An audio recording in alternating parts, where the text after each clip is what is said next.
हरे Krishna. Bhagavad Gita chapter 3 श्लोक 42 श्री भगवान उवाच इंद्रियाणि परनि अहोर इंद्रियेभ्यः परं मनः मनसस्तु परा बुद्धिर्यो बुद्धेः परतस्तु सः। कर्म इंद्रियां जड़ अर्थात स्थूल शरीर की अपेक्षा श्रेष्ठ है, बेहतर है। मन इंद्रियों से बढ़कर है। बुद्धि मन से भी उच्च है, अर्थात बुद्धि मन से ज्यादा सुपीरियर है, और आत्मा बुद्धि से भी बढ़कर है। Lord Krishna says the working senses are superior to the dull matter, that is the gross body.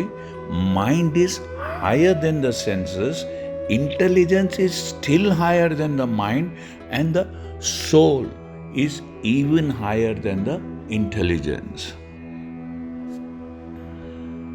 इंद्रियां काम के कार्यकलापों के विभिन्न द्वार हैं.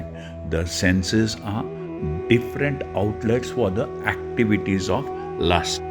काम का निवास शरीर में है, किंतु उसे इंद्रिय रूपी झरोखे, इंद्रिय रूपी खिड़की प्राप्त होती है. Lust is reserve within the body but is given a vent, an opening through the senses. अतः कुल मिलाकर इंद्रियां शरीर से श्रेष्ठ है. Therefore, the senses are superior to the body as a whole.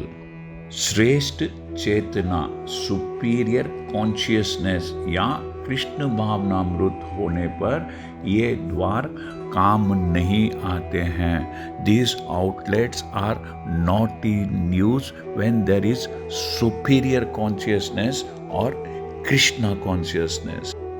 Krishna भावनामृत में आत्मा भगवान के साथ सीधा संबंध स्थापित करता है, अतः यहाँ पर कहे गए शारीरिक कार्यों की श्रेष्ठता परमात्मा में आकर समाप्त हो जाती है. अर्थात इन सभी चीज़ों से सर्वश्रेष्ठ परमात्मा है. In Krishna consciousness, the soul makes direct connection with the Supreme Personality of Godhead.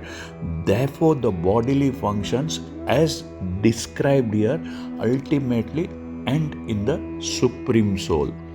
शारीरिक कर्म का अर्थ है इंद्रियों के कार्य, और इन इंद्रियों के अवरोध का, अर्थात इन इंद्रियों ने जैसा कहा है वह न करने का अर्थ है सारे शारीरिक कर्मों का अवरोध. Bodily action means the function of the senses, and stopping the senses means stopping all bodily actions. लेकिन क्योंकि मन सक्रिय रहता है, माइंड एक्टिव रहता है, अतः शरीर के मौन और स्थिर रहने पर भी, बॉडी के साइलेंट एंड रेस्टिंग पोजीशन पे रहने पर भी मन कार्य करता रहता है. जैसा स्वप्न के समय मन कार्यशील रहता है, स्वप्न के समय मन कार्य करता रहता है. किंतु मन के ऊपर भी बुद्धि की संकल्प शक्ति, डिटर्मिनेशन होती है, और बुद्धि के भी ऊपर स्वयं आत्मा है. Above the mind there is determination of the intelligence, and above the intelligence is the soul. अतः यदि आत्मा प्रत्यक्ष रूप में डायरेक्टली परमात्मा में रत हो, परमात्मा में एंगेज्ड हो, तो बुद्धि, मन और इंद्रियां स्वतः परमात्मा में रत हो जाएंगे, परमात्मा में एंगेज हो जाएंगे. कठोपनिषद शास्त्र में कहा गया है कि इंद्रिय विषयों से श्रेष्ठ है, अर्थात इंद्रिय विषय, the subject of senses is superior than the senses, और मन इंद्रिय विषयों से श्रेष्ठ है. The objects of sense gratifications are superior to the senses and mind is superior to the sense objects. अतः यदि मन भगवान की सेवा में निरंतर लगा रहता है तो इन इंद्रियों के कहीं और भटकने की या किसी और वस्तु में रत होने की, एंगेज होने की संभावना नहीं रहती है। अर्थात यदि मन भगवान की दिव्य सेवा में लगा रहे तो तुच्छ विषयों में, लोअर सब्जेक्ट में उसके लगने की संभावना नहीं रह जाती है, पॉसिबिलिटी नहीं रह जाती है।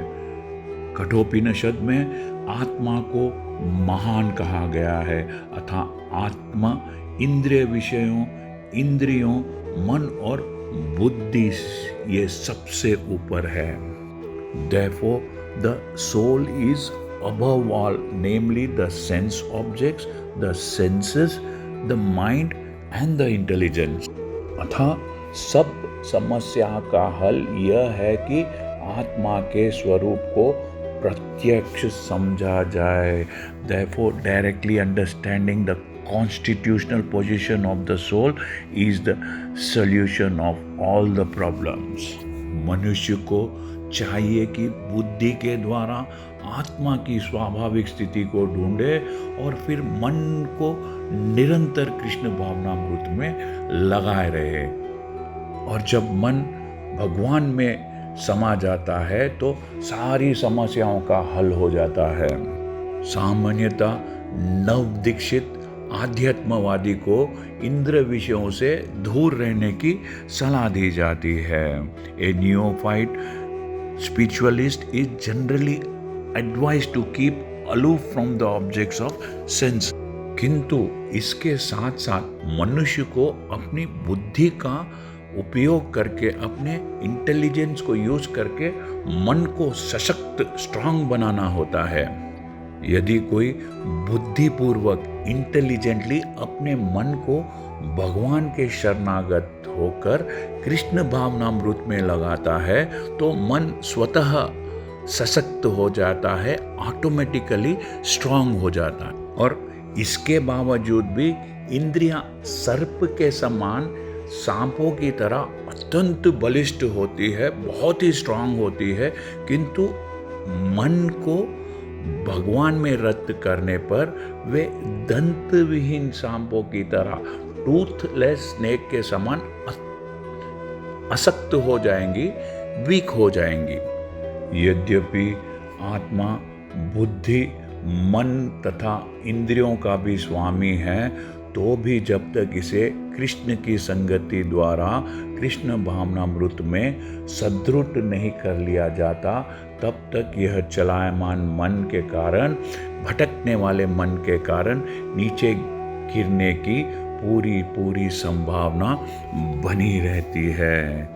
But even though the soul is the master of the intelligence and mind and the senses also, still unless it is strengthened by association with Krishna in Krishna consciousness, there is every chances of falling down due to the agitated mind. हरे कृष्णा। यदि आपको यह channel पसंद आया है तो subscribe दबाकर subscribe कीजिए और इस चैनल को लाइक कीजिए। Thank you. हरे कृष्णा।